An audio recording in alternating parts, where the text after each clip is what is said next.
अस्सलाम वालेकुम दोस्तों, वेलकम है आपका तपेशम यूट्यूब चैनल में। तो दोस्तों बात करते हैं आज की वीडियो में P2P पे। P2P में मोस्टली इशू क्या आ रहा है? अगर आप बाइनांस पे P2P कर रहे हैं या किसी भी एक्सचेंज पे जो है P2P कर रहे हैं तो आपके बैंक अकाउंट जो है ब्लॉक हो रहे हैं। आपके इजी पैसा अकाउंट या जैज़ कैश या जिस भी अकाउंट में आप करते हैं वो आपका अकाउंट ब्लॉक हो जाता है या फ्रीज हो जाता है। तो इस इशू का जो है सोल्यूशन क्या है वो आज आपके साथ एक्सप्लेन करने वाला हूं। होपफुली कंप्लीट डिटेल के साथ ये वीडियो बनाऊंगा, कंप्लीट जो है रिसर्च और सारा कुछ आपको बता दूंगा। तो होपफुली आपको जो है यहाँ पे कोई भी इशू नहीं आएगा। तो सिंपल, सबसे पहले बात करते हैं कि आपको जो है अगर किसी भी एग्जांपल मैं ले लेता हूं कि किसी भी एक्सचेंज पे आपने P2P ट्रेड की तो वहां पे आपका अकाउंट ब्लॉक कैसे होता है बेसिकली, क्योंकि वहां पे आप जो है एक तो वेरीफाइड मर्चेंट के साथ ट्रेड नहीं करते। P2P आपने किसी को सेल करना होता है या बाय करना होता है, वो आप वेरीफाइड नहीं देखते। सबसे पहले उसका कंप्लीशन रेट चेक किया करें। कंप्लीशन रेट अगर उसका 100% या 99% है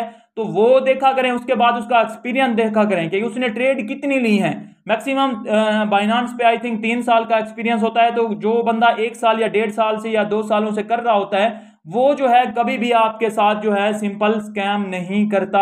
आपने उसके साथ जो है डील करनी है। दूसरा, आपने क्या ख्याल रखना है कि आप जब भी उसके साथ डील करने जाएं तो उसके ऊपर गोल्डन टिक का वेरीफाइड जो है बैज लगाओ। ये बाइनांस पे अच्छी बात है कि वो अपने जो है मर्चेंट को वेरीफाइड करता है। सबसे पहले तो आपने ये जो है स्टेप्स लेने हैं, तो इससे आप काफी हद तक सेफ हो जाएंगे। उसके बाद भी अगर कोई बंदा ऐसे करता है तो वो आपसे इस तरह स्कैम नहीं करता कि वो आपने उसको जो है पैसे भेज दिए, उसने आपको जो है डॉलर नहीं भेजे, या आपने डॉलर भेज दिए उसने पैसे नहीं भेजे। तो ये उस सिचुएशन में होता है। वो इस तरह मतलब मोस्टली स्कैम नहीं करते।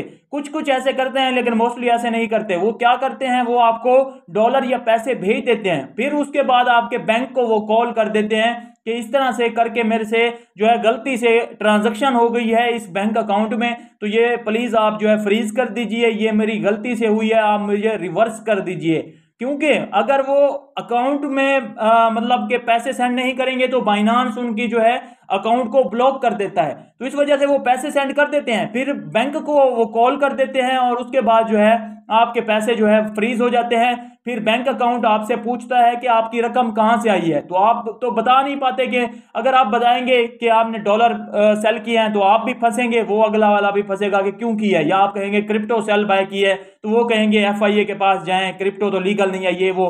तो आपने उनको क्या कहना है? सबसे पहले तो आपने जिस भी मर्चेंट के साथ, चाहे वो वेरीफाइड ही हो, आप डील करने से पहले उससे उसका ID कार्ड की कॉपी मांगे, ID कार्ड की पिक्चर उससे मांगे। ID कार्ड की पिक्चर जैसे वो दे दे उसके बाद डील करें। क्योंकि बैंक अकाउंट वाले सबसे पहले आपको यही पूछेंगे कि किस बंदे के थ्रू आपकी जो है ये पेमेंट आई है, तो उसकी हमें जो है ID कार्ड प्रोवाइड कर दें। जब उनको ID कार्ड आप देंगे तो आपका अकाउंट अनलॉक हो जाएगा, अनफ्रीज हो जाएगा, आप अपनी पेमेंट जो है निकाल पाएंगे। वरना अगर आप कहेंगे मुझे पता ही नहीं है कहां से ये पेमेंट आई है, तो वो पेमेंट उस बंदे को रिवर्स हो जाएगी। तो इस तरह आपके साथ स्कैम हो जाएगा।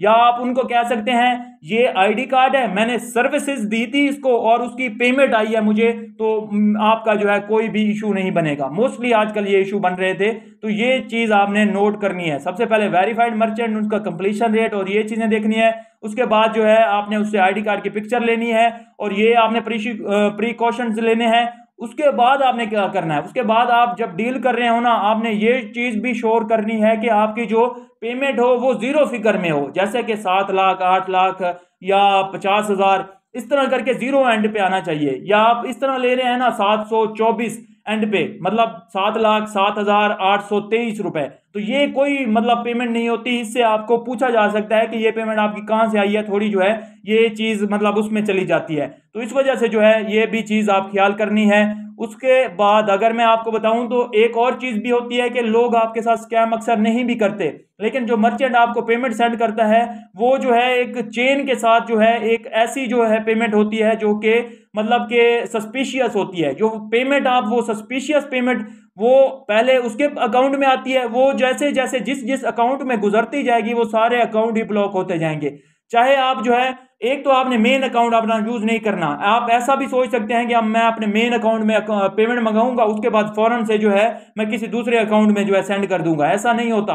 आप जिस जिस अकाउंट में उसको सेंड करते जाएंगे सारे ब्लॉक होते जाएंगे। ये चेन की सस्पिशियस एक ट्रांजैक्शन होती है, वो सारी की सारी चेन को ही ब्लॉक करते जाते हैं। जिस जिस चेन में ये पेमेंट गुजरती जाएगी। तो ये चीज़ भी आपने ख्याल करनी है, अगर ऐसा आपके साथ हो तो एक ही अकाउंट को ब्लॉक रखवाना है। और इस तरह बाकी काफ़ी लोग जो है P2P जो है डील करते हैं तो उनको FIA वगैरह का नोटिस वगैरह आ जाता है, तो उसका भी सोल्यूशन सेम है।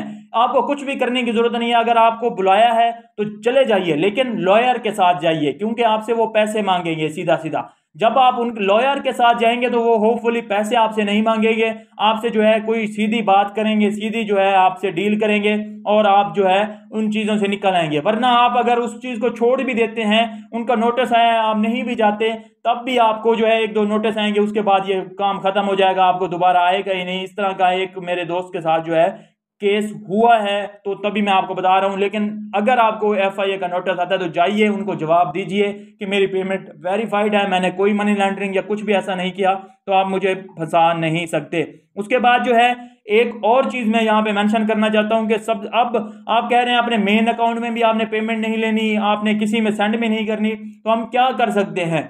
आप अपना हमेशा वो अकाउंट यूज कीजिए जो आप जिसमें आपका जीरो बैलेंस हो, जैसे कि रेड डॉट पे है हमारे पास। रेड डॉट पे को आप अगर यूज करते हैं तो उस पर अकाउंट जो है जीमेल पासवर्ड देने से अकाउंट बन जाता है, और उसका जो है आपको एक तो वर्चुअल कार्ड मिल जाता है, जैसे सादा पे का, नया पे का, ये आप अकाउंट यूज कर सकते हैं क्योंकि इनमें आपकी जीरो बैलेंस होता है।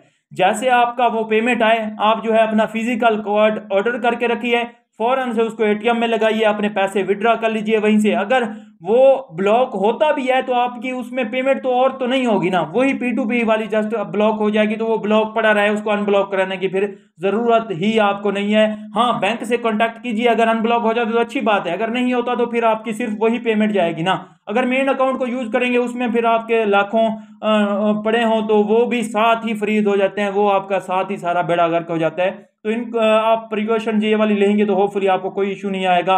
आप ये वर्चुअल कार्ड और जो फिजिकल कार्ड आते हैं सादा पे, नया पे, रेड डॉट पे, इनके यूज कीजिए और इन्हीं अकाउंट्स पे, क्योंकि इन पे अकाउंट डिफरेंट डिफरेंट जो है इजीली बन जाते हैं। आपके घर में काफ़ी ID कार्ड होंगे, उनसे वेरीफाई हो जाते हैं, तो इनको यूज कीजिए और इनसे जो है अपनी पेमेंट विड्रॉ करने के लिए सारा कुछ कीजिए, तो होपफुली आपके बचे रहेंगे और आपको कोई इश्यूज भी नहीं आएंगे। मिलता हूँ नेक्स्ट वीडियो में, अपना ख्याल किया, हमारे चैनल का भी। अल्लाह हाफिज़।